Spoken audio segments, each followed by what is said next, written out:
This week at The Agenda looked at the rise of cyber-espionage. It asked what it would take to make Parliament more relevant to Canadians and examined the divide between the have and have-not European states. The Agenda's Week in Review begins with the casino conundrum in Canada's largest city. Watch. We are joined now on the line from Philadelphia, Pennsylvania by Suzette Parmley, who's a gaming writer with the Philadelphia Inquirer newspaper. And Suzette, I'm glad you could join us today because your city, Philadelphia, has been through some of what we are debating for Toronto right now. And I just wonder if you could just take a moment and tell us what the experience in Philly was like and what we may learn from your experience.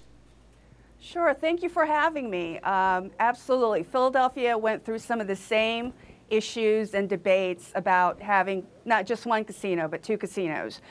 We got our two licenses awarded to us from the Pennsylvania Gaming Control Board in December of 2006. It took 4 years for the first one to get built, believe it or not, because of strong community opposition, political opposition, and then you had the recession in between that killed the lending markets. So our first casino didn't open until 2010, and it was that same year that the second license was revoked for all the delays over 4 years. And it wasn't until this last summer that the gaming board decided to put the license again out for competition. There are currently 6 applicants right now in Philadelphia, all vying for the opportunity to build that second casino in the city. Okay, Suzette, tell me this. Were the jobs Mm-hmm. unionized at the casino that's in place now? No, they are not unionized. They're not unionized jobs. So Liz, you're not. No. Liz is not in favor. We know that. How about the siting fee? How much money did the casino pay the city of Philadelphia in order to do business there? Believe it or not, there was no fee for the site itself. They had to pay to get their slot machine license and their table game license, which was in the tune of about $150 million for both of them. Well, that's a good chunk of change, but you're saying on top of that, there's no annual sort of piece of the revenue, piece of the action that Philadelphia gets for having sited the casinos in the city.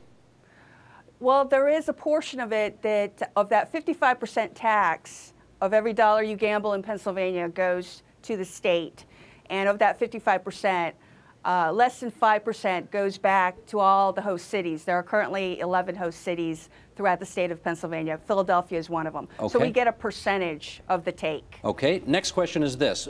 Obviously, people who were opposed to the casino, which you say came in 2010, listed things like increased crime, cost to the city of security, increased alcoholism, increased other social ills, problem gaming, and so on. How much of any of that, admittedly only 2 years into this project, 2.5 years, how much of that has happened? Believe it or not, it's been minimal. I've been covering this consistently, the industry, for 6 years. And those issues, at the extent that the activists and those against casinos argued to death that they were going to bring all this, corruption, prostitution, crime, you look at the crime stats in Philadelphia, that has not materialized. It's been a very small percentage, maybe a few incidences a year, vandalism, theft, but nowhere to the extent of what they were arguing when they were saying we don't need casinos in the city of Philadelphia. Okay, and one more question, Suzette, on this, and that is one of the arguments that we're hearing here is if you build it here, you will simply take business away from other casinos that are close to here. We know that Philadelphia is not that far away from Atlantic City, New Jersey, and I'm wondering what the impact on those casinos there has been because Philadelphia built its casino where it did. Terrific question. We not only have one casino in Philadelphia, within a 20-mile radius in the suburbs of Philadelphia, we have 3 other casinos. So that's 4 casinos in the Philadelphia area competing head-to-head with 12 casinos in Atlantic City. And those 12 casinos in Atlantic City have been battered in terms of their revenue over the last 6 years since Pennsylvania opened its doors to casinos. I'll give you some pretty grim statistics. Atlantic City has lost $2.2 billion in gaming revenue since 2006, the same year Pennsylvania opened its first casino. It's lost about 9,000 casino jobs. Guess what? Pennsylvania has gained 16,400 casino jobs in 6 years. And its gross gaming revenue right now just topped $3.2 billion, making Pennsylvania the 2nd largest gaming market in the United States after Las Vegas. It toppled Atlantic City this year for the first time. With its 4 casinos do more business than the 12 or 13 in Atlantic City? Collectively, the state of Pennsylvania has all of Pennsylvania, done better than Atlantic City, because Atlantic City has them all on a 1-mile strip. Right. We have them statewide in Pennsylvania, which just really quickly draws to that point why those who want a casino in Toronto are arguing for one, is because in Pennsylvania, they put our casinos in very dense population centers where a lot of people are in the congregation of a casino. Atlantic City, they built them away from the population center. You have to drive there like 50 or 60 miles, which no longer appeals to gamblers because they would rather be gambling than driving to a casino. That's the big argument, why you need them closer and you would generate more revenue. And it's the same argument OLG is making for Toronto in some of the research I did on this topic. So it's exactly on balance, has it worked? For Pennsylvania, absolutely. But all of Pennsylvania's gain has come to the pain and loss of Atlantic City. So those who don't like casinos to begin with say, look, it's a zero-sum gain. You basically redistributed the casino jobs, you redistributed the gambling dollars, you didn't create anything new. You just moved these jobs and revenue around from one state to the other. And those in Pennsylvania say, yeah, it's been great. You know, you lowered our property taxes. You've given a lot to these host communities that wouldn't have had this additional gaming revenue to work with to do projects and economic development. And you created over 16,000 jobs in Pennsylvania in 6 years during what has probably been one of the worst recessions. And not very many industries can boast that here. So there are pluses and minuses to both sides. Okay, Suzette, thank you for that report from south of the border. That gives us more to think about here. Brad, let me start with you. Is there anything Suzette just said that makes you reconsider any position that you may have had on this? Oh no, this is certainly not new information to me. I think the one thing I would add to Suzette's comments is certainly there is this jurisdictional competition for gambling dollars, but as we've already pointed out, gambling is already available in many forms, and so the other factor here is that online gambling is becoming more popular. Online poker and online casino games, table games, slot machines. I don't know why people play this, but they do, and that money is going out of the community completely because those online casinos are operated offshore somewhere or some server farm or something like that. So when you open a bricks and mortar casino in a city like the GTA or area like the GTA, it is possible that there will be some money spent there which would have alternatively been spent online, which would really have gone out of the community. So it is possible that it's not a completely zero-sum game. Well, it's certainly zero-sum across the country of Canada, or in the United States across the country. But it's possible that there will be some other spending which could be kept and actually go to people that are employees and have jobs, and not just somebody operating a server somewhere. Okay, let me put that to Mike Layton. Mike, you've heard from the Philadelphia experience that yes, Philadelphia has done very well, admittedly at the expense of some other neighboring casinos, but Philadelphia has done well. You're a Toronto City Councillor. Is it your obligation to look out for Toronto and say, never mind what's going on in Orillia or Windsor or Niagara Falls, Toronto will see more revenue, therefore we should have this? Well, again, I'm gonna stand by. I don't think we're gonna see much more revenue. I think we might see a little bit in a hosting fee, maybe there'll be a little bit in property taxes, but the negatives will far outweigh the positives. I appreciate that perhaps some of the negative effects haven't been felt quite yet in Philadelphia, but based on the literature and the research that I've reviewed, the overwhelming amount of research from the U.S. International Gambling Report that says this will have severe impacts. I'm going to turn to the Toronto Medical Officer of Health for advice. Ask him, and what he says is the number of problem gamblers in the city will double to 20,000. He was in that chair not too long ago telling us the same thing. And this is the research, and that's the advice that I think we should bring to City Hall to make up our final conclusion. John, anything from Pennsylvania make you change your mind about your thoughts on this? Well, I think that potentially the city is exposing itself to a risk by allowing the development of something very large, a big physical entity in the city that could become vulnerable to competition from a neighboring jurisdiction. New York State is under a lot of pressure to build casinos in upstate New York, for instance. So what happens if we build something and then we see the phenomenon that happened between Atlantic City and Pennsylvania. Buffalo builds one 2 years later and back to square one. And so then you have a white elephant. You have this big thing that you don't have any other use for. And I think that that's a big consideration, especially if we're looking at very valuable downtown land. Liz, you got a comment on anything you've heard out of Pennsylvania and how that might affect us here? Well, just on the social impact question that keeps on coming up, I feel like we need to weigh this against the social impact of high unemployment rates, underemployment, people working multiple jobs to get by, and that's what I feel like keeps getting lost in this whole discussion. We had tonight's guest on the program not too long ago, but she just won the prestigious Lionel Gelber Prize for the Best Nonfiction Foreign Affairs Book of the Year. So it's a great excuse to have her back on. Joining us now with more on the state of income inequality between individuals and between the rich and poor states in Europe, in New York City, Chrystia Freeland, author of Plutocrats, The Rise of the New Global Super Rich and the Fall of Everyone Else. And Chrystia, not only is it great to have you back on the air here at TVO, but we do want to offer you great congratulations on that Gelber Prize. Good for you.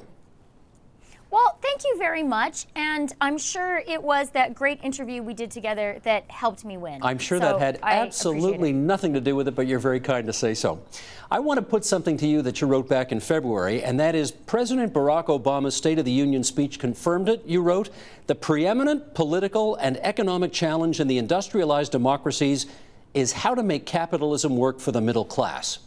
On that, how's that project going so far? Well, I don't think it's going very well right now. And we're seeing part of the problem. If you look, I'm in the U.S. right now, so let's talk about the U.S. for a minute. You see part of the problem in the divergent fortunes of Wall Street and Main Street. We are seeing the stock market hit new highs. The stock market has fully recovered from the financial crisis, but you are not seeing the Main Street economy do that. So something really, really isn't working. Another cut on that, which is really, this will sound like a dry economic fact, but I think it's something that should keep us awake at night, is that since the late 1990s, a new thing has started to happen in the economies of Western developed countries. And that is that we have seen a decoupling of increasing productivity and wages. So what that means is companies are getting more productive, but that is no longer feeding into higher wages or more jobs. And that is devastating, right? Because we used to think that if only you could get companies to be more efficient, more productive, do better, then ultimately that would mean their workers get paid more money and they hire more workers.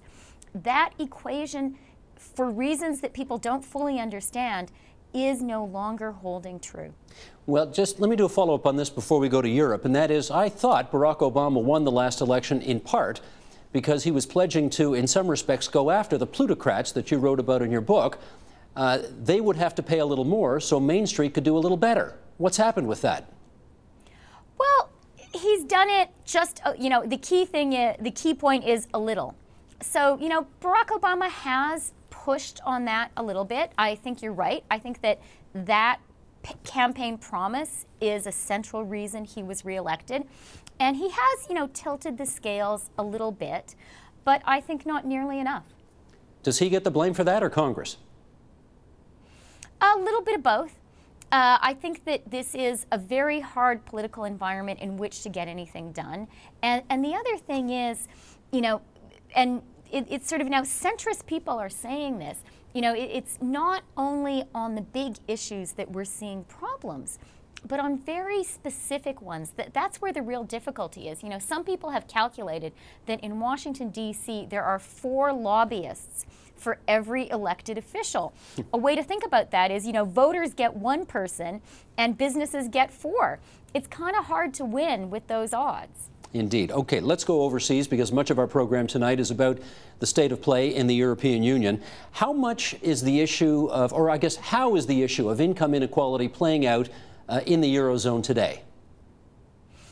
Well, I think it's playing out in a lot of ways. One core way is, the central problem, one part of the income inequality story is that you have the plutocrats, those super fortunes at the very top.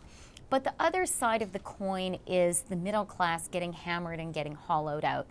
And that hollowed out middle class is a big part of the European story and a big reason why things are still so tough in Europe. Europeans are having a really hard time getting their economies going, getting the jobs for the middle class.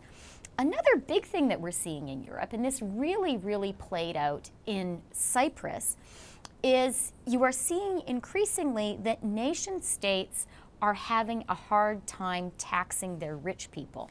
Why was Cyprus such a central banking center? Why was Cyprus a top investor in Russia? Not because of the strength of the Cypriot economy, but because it was a tax haven. And I think that is a big part of the European story, a big part of the reason why European government treasuries are having a hard time collecting enough taxes. And it's not only Russian oligarchs to whom this applies. One of the really big stories that actually one of my colleagues at Reuters uncovered in recent months is the extent to which the big US-based multinationals and kind of good guy companies, companies we like Starbucks, like Google, like Amazon, are paying very low taxes in Europe because of how they play that international taxation game. So Starbucks, for example, over the past 14 years in the UK, paid less than £9 million in taxes. Think about that, £9 million in taxes. That's like a banker's bonus for 1 year. And that's how much Starbucks paid into the UK Treasury over that 14-year period. Governments the world over are looking at austerity measures to help battle the financial crisis. But while it might seem like common sense to tighten the purse strings during hard economic times, our next guest says austerity is actually a dangerous idea. Joining us now for more, Mark Blyth. He's professor of international political economy at the Ivy League Brown University in Providence, Rhode Island, and the author of Austerity, The History of a Dangerous Idea. Mark, it's great to have you in the studio. It's very nice to be back. We've had you on this program many times, but it's always been on satellite down to the States, so we're really glad to have you here. I want to talk about the notion of balancing our budgets and getting our economy in better shape by implementing austerity budget measures, which many governments the world round are implementing. Why do you think this is such a dangerous idea? There's three reasons, Steve. The first one is that we can't all do it at once. There's a problem of composition. If everybody tries to save at once, there's no income from which to save. So you have to think about the relationship between spending and saving. While it makes sense to save, while it makes sense to clear your balance sheet of your company or a state or balance your budget in general of your household, if we all try to do it at one time, then all you do is shrink the economy. So a very simple way to think about this. Imagine a simple sum, a fraction, right? And on the top, you've got the numerator, and on the bottom, you've got the denominator. So the top is the amount of debt you've got, and the bottom is your GDP, how much of the economy you've got. If everyone cuts and GDP gets smaller, what happens to the size of the debt relatively? It gets bigger. And every country in Europe that's undergone an austerity program now has more debt, much more than when they started. So if the point of the whole thing is to reduce debt, it's literally pointless if everyone tries to do it simultaneously. Number two, the next one is it's not fair. Who are the people who actually rely on government services? They're the people at the bottom end of the income distribution, not the people at the top. And the people at the top are the ones who, frankly, have made out like bandits over the past 30 years of the financialization of the economy. They're the ones, the creditors, who the low inflation regime has benefited. They produce the debt that masks the maldistribution of income right across all the OECD countries. And now, after bailing out the assets of the very people who created the debt, we're now going to say to the people who didn't benefit, you're the ones who need to pay. Well, that produces a very toxic and very dangerous politics. You have a kind of creditor-debtor standoff where those who can pay don't want to, and those who can't pay are being asked to. Look at the Italian elections. That's where this is the first round of this, and it could get potentially much worse. And that's what the lessons of history certainly tell us. Number three, the confidence fairy story is a confidence fairy story. If you really think about it, the whole notion of businesses waiting inside, sitting on piles of capital, waiting to invest, right? That's all true. Why are they doing this? Because they're uncertain about Obamacare. Well, only one country has Obamacare, and you've got lots of countries in recession. So what's really behind this? The actual argument for confidence goes like this. So imagine that the government decides to cut spending, and I'm a consumer, just your average consumer. Well, I look at my lifetime budget, and I say, hey, these guys are going to spend less money in the future. That means I have less taxes in the future. That means I have more money now. So despite the economy falling around my ears, I'm going to go out and spend more money now and cure the recession while it's ongoing. That's nonsense. Not No on. one it's a wonderful modelling contrivance if you're an economist, but it's a nonsense in terms of how it actually plays out in the world. So the confidence fairy is a fairy story. It produces toxic politics, and it doesn't work if everyone does it at the same time. Okay, so why are we doing it? Let's pick these apart a little bit. Well, before we pick it apart, you say, why are we doing it? We're doing it because we've done it for a long time, right? How far back does this idea go? It goes all the way back to, you can trace it back to John Locke's Second Treatise on Government, the chapter that he talks about basically the invention of property. Here's the kind of liberal, by which I mean sort of the classical meaning of the word, individuals, limited state, etc. The classical liberal reading of what's going on here, right? You can't trust the state, but you need to. Because if you let markets do their thing, you end up with, guess what, lots of inequality. Adam Smith has a line in The Wealth of Nations where he talks about, for every one rich man, there are 500 poor, and he's constantly regarded with jealousy. And that's why you need the state, because if you have this unequal distribution, the state has to police the distribution. But any state that's strong enough to police the distribution is strong enough to come and take your property. Hence why you always have this, get the government out of my thing, whatever, right? So you need it, right? You need it, but you kind of like don't want it at the same time. Now here's the problem, you've also got to pay for it. Because any state that's strong enough to protect your assets or keep the rabble away from your door is going to be expensive. And you don't want to pay taxes. So how are you going to do this? Well, this is where government debt comes up. Because government debt's the best wheeze ever. Because the government is going to pay you to fund them. But the problem with that is if everybody buys government debt, you're not going into real investment. And what happens is the debt balloons, the productive capacity of the economy falters, and we end up with a mess. Which is why classical liberal economics likes government debt to a point and then really has a toxic fear of it. And we're kind of hardwired for this response over 400 years. So whenever we have like a debt overhang, we reach for the aspirin-marked austerity, even if it doesn't actually work. Let's start to pick apart then some of the three that you have here. Not all at once was number one. Could you argue that we're not actually all doing it at once? India's still spending, China's still spending, Brazil's still spending. There's lots of the world that isn't following the austerity roadmap right now, and therefore those that do can get away with it. You could do that, but let's think about it this way. They're only able to do well because they're export-driven economies, particularly the China case, the classic example. So if America stops spending, what happens to China's capacity to do exports? Germany's in the same position in the Eurozone. Their source of demand is external to the Eurozone, so they can tell everyone else to get their house in order because the Chinese are buying their BMWs. Well, the Chinese stop buying their BMWs, then you've got a problem. So even though the fallacy of composition seems to be limited to like all the countries in the Eurozone, it actually spills out right around the global economy. And once you have very big economies, such as the Americans beginning to do this through sequestration and other devices, although that's not really austerity, that's more political theatre, if you like, as far as I'm concerned, the results are the simultaneous contraction gets tighter and tighter. And one way to look at this, if you go back to the 1930s, you had the Americans and the Brits simultaneously contracting. You had the Germans contracting in the 1930s. That's the real reason that you end up with Adolf Hitler. It's not the inflation which ends in 1924. He's elected in 1933, long after the inflation is tamed. And then even in Japan, the Japanese got so fed up of, Japanese military, I should say, got so fed up of budget cuts in the 1930s, they started to assassinate their civilian financial elite and their finance ministers. So austerity can rack up quite a body count when you start to do it too tight all at once. Okay, but have we gone so far? So there's certainly been lots of demonstrations in the streets, and obviously you being from over there, you've seen lots of those kinds of protests. But have governments fallen over the implementation of too much austerity? So far, not so much. Italy is the first time we've really seen this. Mario Monti was the technocrat who was put in charge. Everyone was meant to vote for sensible policies. They ended up voting for their version of Stephen Colbert. Good luck with that, right? Pepe Grillo. Pepe Grillo, exactly. So it's reaching a point where people are saying, so let me get this straight. What you're asking me to do is to vote for another 5 years where I'm going to be miserable and unemployed. You're asking the Spanish under 25 to vote for 60% of them to be unemployed. And the argument for this is it's all going to be better down the road. Well, there was a famous line an economist once said about that, which is in the long run, we're all dead. A report by an American security firm says that a secret Chinese military unit is behind hacking attacks against companies across the world, including American heavyweight news organizations such as the New York Times. Here now to tell us if this cyber espionage is a prelude to something even more dangerous, Gordon Chang. He's the contributor at Forbes.com, who is a regular visitor to these parts, we're happy to say, and we're glad to have you back once again, Gordon. Thank you. I've seen in some of the coverage they describe this as an attempt to intimidate I've heard it described as espionage.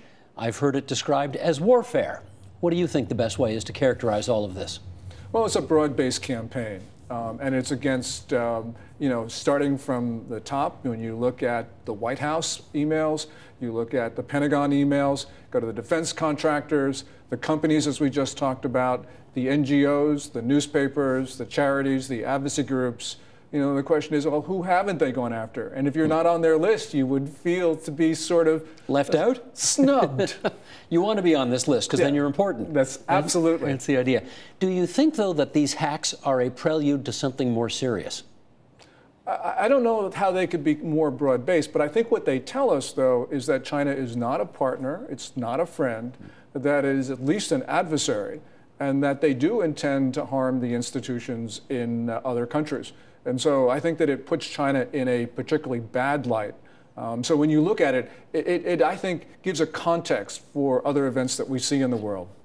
Having said that, do we need to put this into perspective? Everyone who can do this does this.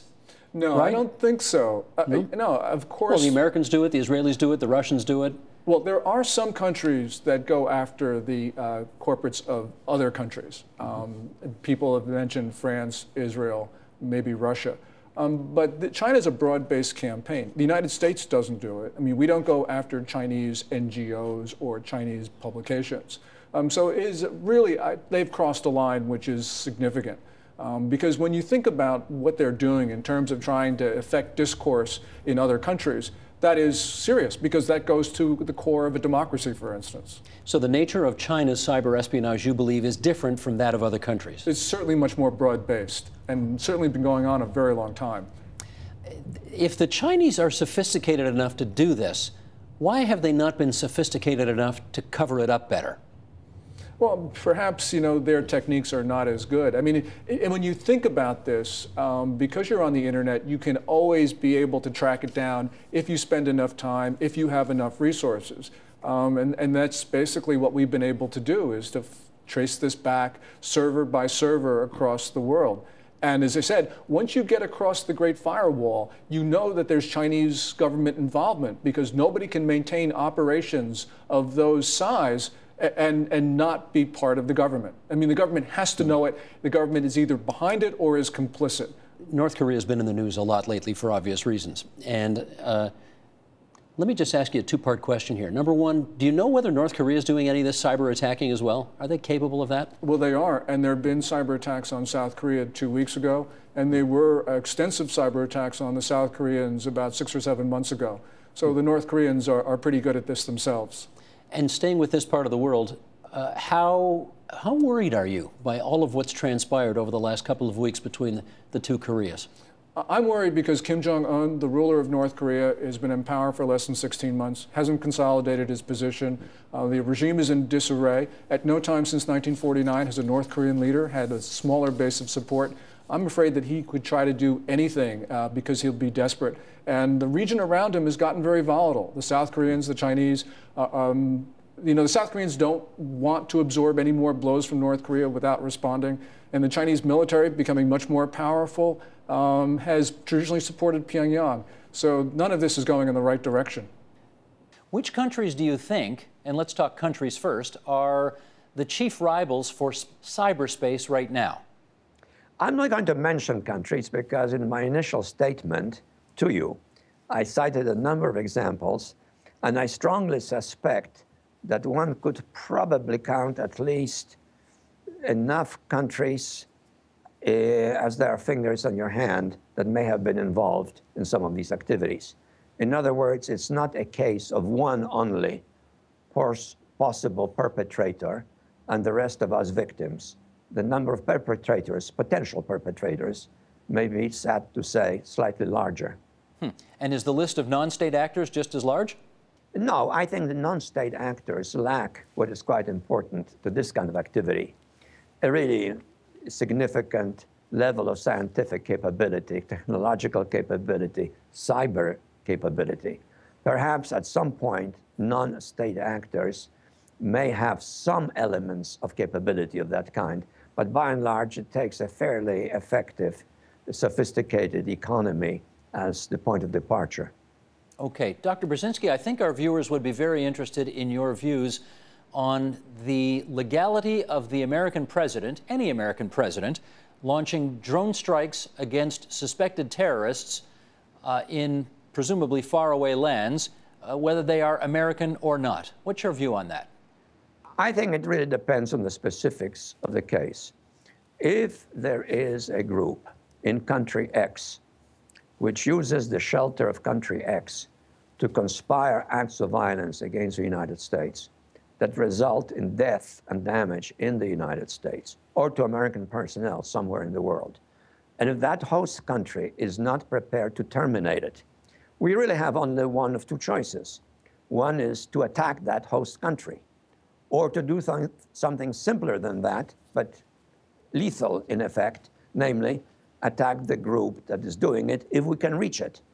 I think in such circumstances, the second option, in fact, is more rational and more limiting in scope than the first. Can I guess that if you were still National Security Advisor in Jimmy Carter's White House, and you and your old friend Cy Vance, the then Secretary of State, would have a pretty good argument about this one? Oh, I think Cy would agree that if someone is deliberately killing Americans, America has a right to protect itself.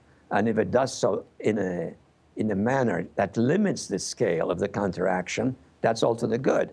So to repeat what I said, if the choice is attacking a whole country in order to ferret out terrorists operating in it against us, or attacking the terrorists themselves, obviously it makes more sense to attack the terrorists.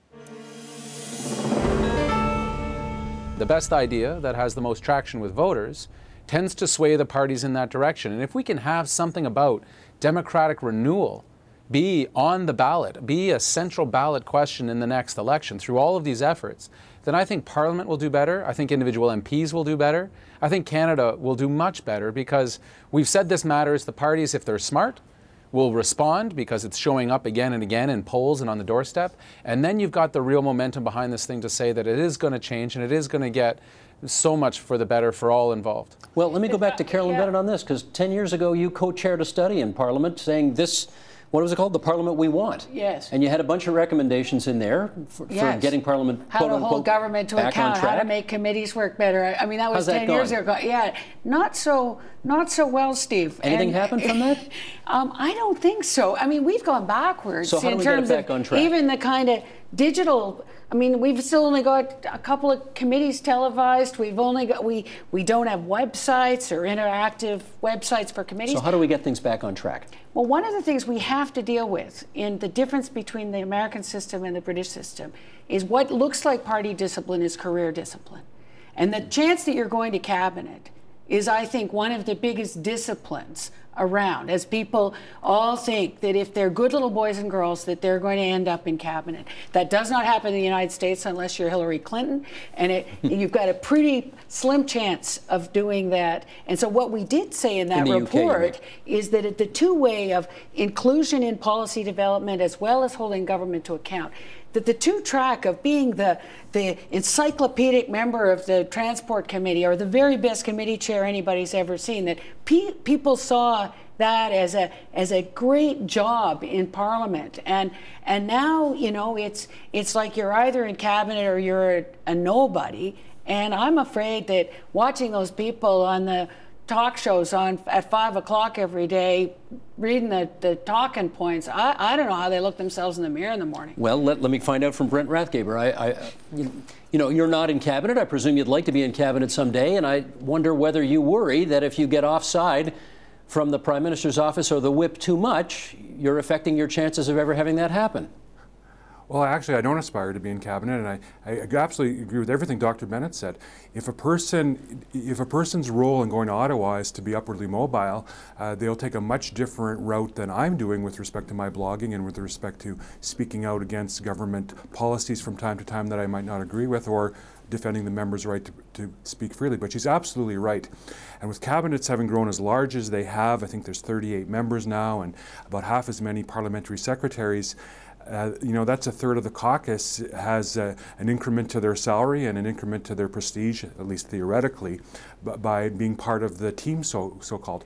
But I didn't run for cabinet, I didn't run for parliamentary secretary, I ran for Parliament. And I believe that in and of itself is important, that Parliament has a role in speaking out on behalf of one's constituents and bringing matters of importance to Ottawa, but more significantly and constitutionally holding government to account. I believe that that is the role of the legislative branch, to hold the executive branch to account, and I think that's not particularly well understood, both in the public and certainly even among members of Parliament.